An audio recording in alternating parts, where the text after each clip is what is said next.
Hi everyone, welcome to Yoga and You, rooted in India, flowing to you. I'm Sanjana Prasad and we're on day 5 of our 7-day series on diabetes management. Definitely watch and practice day 1 to 4. The link is in the description and then hop into this one. Today's episode is all about inversions and finding that comfort with inversions.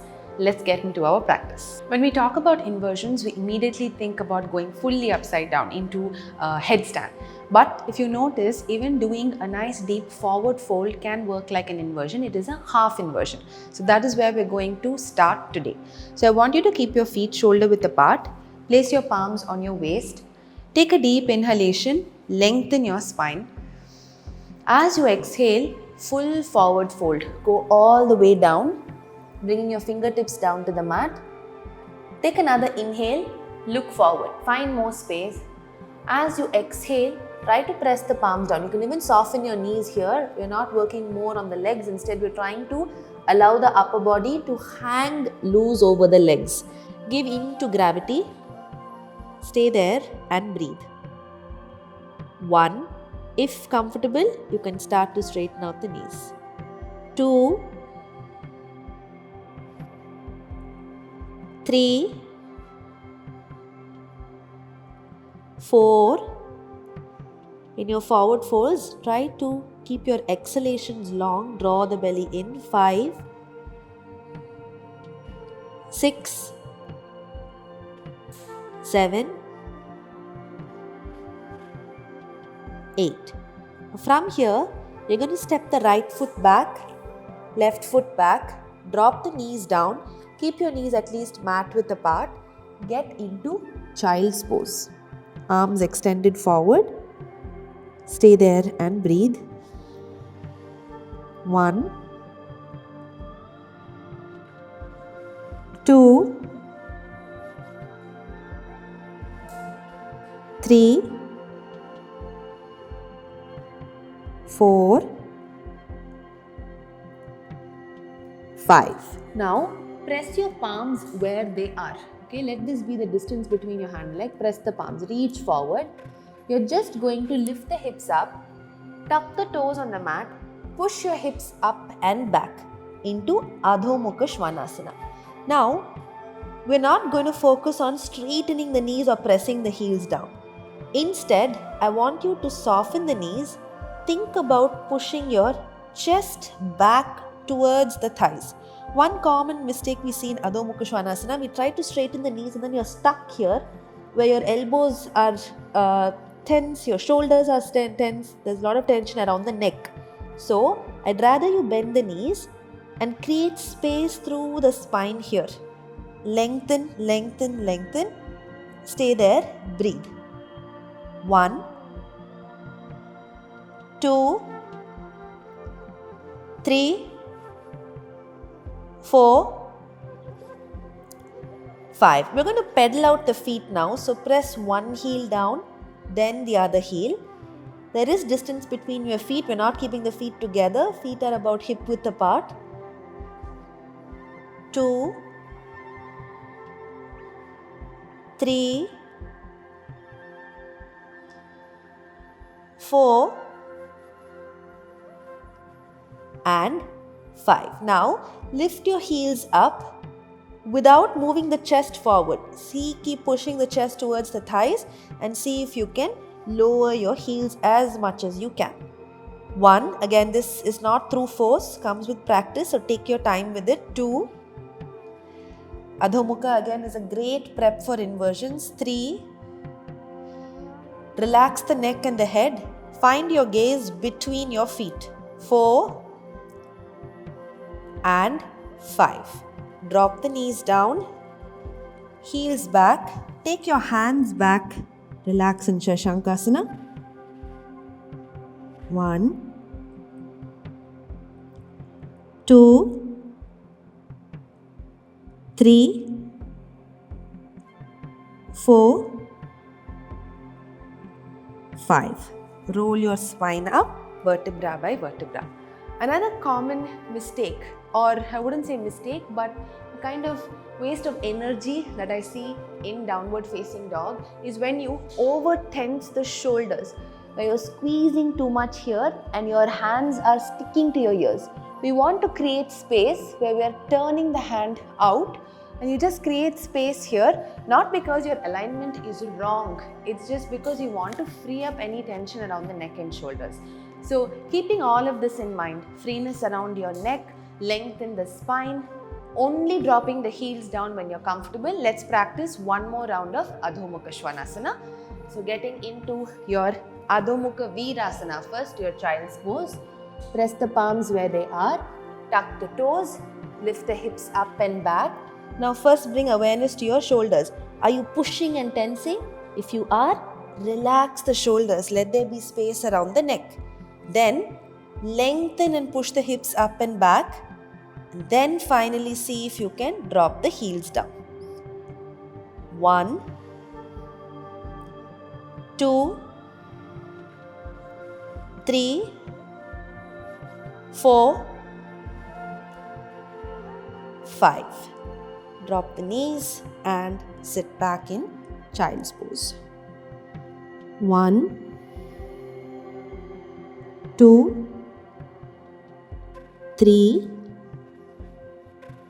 4 and 5. Roll your spine up, vertebra by vertebra, and we're going to lie down on the back. Okay. Next, we're going to practice around the Setu Bandhasana. If you had practiced day 4, we would have done a detailed practice of Setu Bandhasana. It's a great preparation for your Viparita Karani and Sarvangasana. So we're just going to practice a few rounds, repetitions, dynamic, and then hold the practice. So press into your feet, your palms, inhale and lift your hips up. Exhale, down.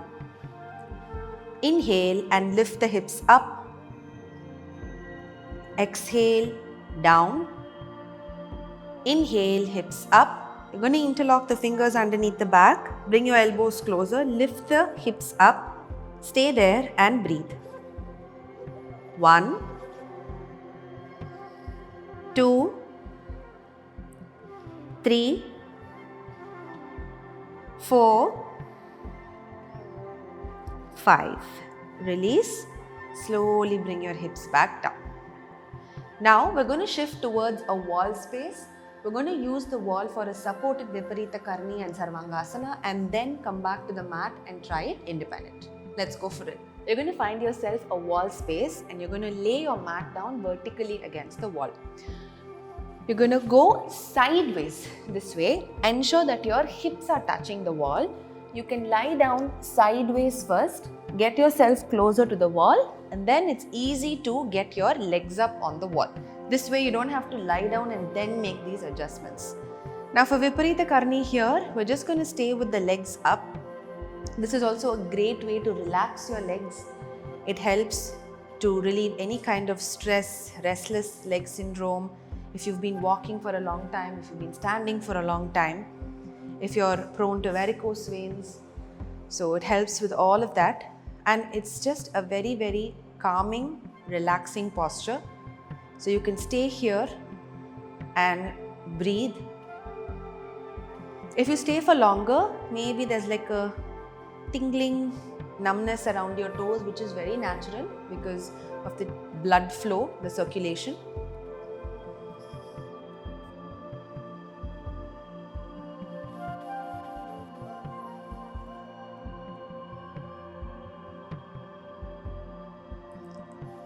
From here, we're going to bend the knees, place the feet hip width apart on the wall. So imagine you're doing Setu Bandhasana, but instead of the floor, you have the wall. Now press into your feet, press into your palms, start lifting your hips up. Lift it all the way up, bringing your hips over the shoulder. Now slide your elbows in, support the lower back. You can step your feet up one time. Stay here and breathe. 1, 2, 3, 4, 5. very gently drop the hips down. We're going to repeat this one more time, but in this round, we're going to try to lift the legs off the wall. So press into the feet again, lift your hips up. Now once your hips are up, you're going to lift the right leg up. Now take this right leg slightly behind the head, okay? Now if your hips are here and you try to lift the other leg up, it's not going to happen because weight is pulling you towards the wall. So the first step you should be mindful of is to thrust the hips up, okay? Now you can slowly start to come on to the toes of the left foot and see if you can lift the left leg also up.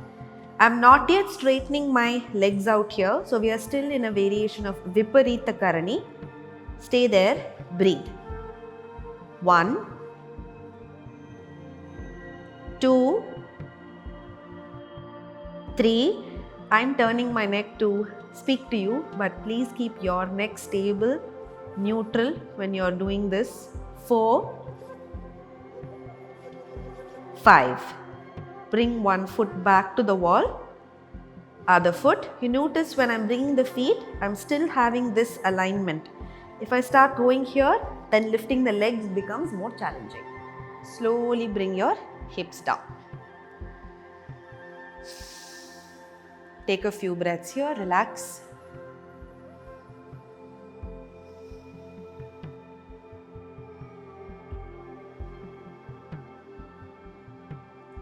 Very gently open your eyes. We'll try one more time with the wall. This time, after you take your legs up into Viparita Karani, we're going to try to shoot the legs up towards the ceiling into your full Sarvangasana. So bend the knees, press into your feet, inhale, lift up. Okay, get your elbows as close as you can so that you have enough support. Okay, we're not supporting the butt, we're supporting the lower back. Now from here, lift one leg up, slightly behind the head maybe. Come on to the toes of the other leg up. Now thrust through the hip, take your hands lower, legs go up. Stay here and breathe.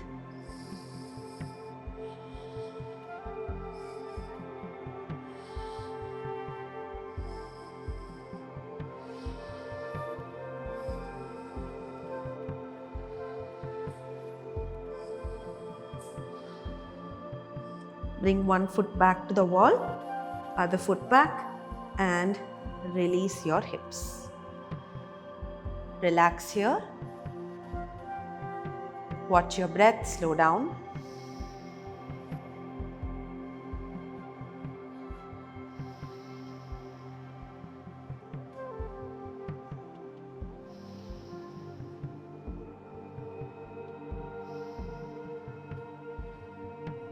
Slowly open your eyes.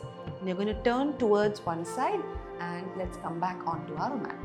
Once you start getting comfortable with using the wall and then going up into Sarvangasana, you can try it on the mat as well. Initially, you might need to take a little bit momentum. Once you get that control and comfort, you'll be able to go up smoothly. So you're going to start rocking forward and back to initiate that momentum. So you will rock back, rock forward. Notice every time I'm rocking back, my hips are coming off the mat. Back, forward. Back, forward. There's a lot of space. My legs are almost going behind. This time you're going to support and lift up. Rock back, support the hips. Okay. Now if you keep walking the hand lower, we are in Viparita Karani here. You can stay here for a few breaths. Once you get comfortable, bring your elbows closer and start lifting the legs up. Notice as my legs are going up, my palms are going towards my mid-back. Start straightening out the legs. You can stay in Sarvangasana for a minute or 90 seconds. The longer you stay in these inversions, the better. It has a lot of benefits physically, with the breath, and physiologically. Once you're done here, you can bend your knees towards the face and vertebra by vertebra roll down with control. come all the way down to the mat. Now, we've done Viparita Karani and Sarvangasana, where the chin is tucked towards the collarbone. To counter this, we'll practice Matsyasana. So take your palms, tuck them underneath your lower back for support. Extend both your legs forward. Now lift your chest up, look ahead. You're going to expand your chest. Drop the crown of the head on the mat. Breathe.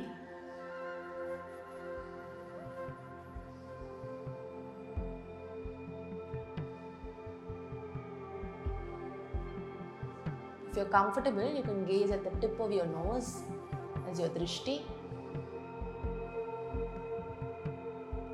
When you want to exit the posture, lift your head up, look forward, and release the back of the head on the mat. Release your hands, hug both your knees into your chest, give yourself a tight hug.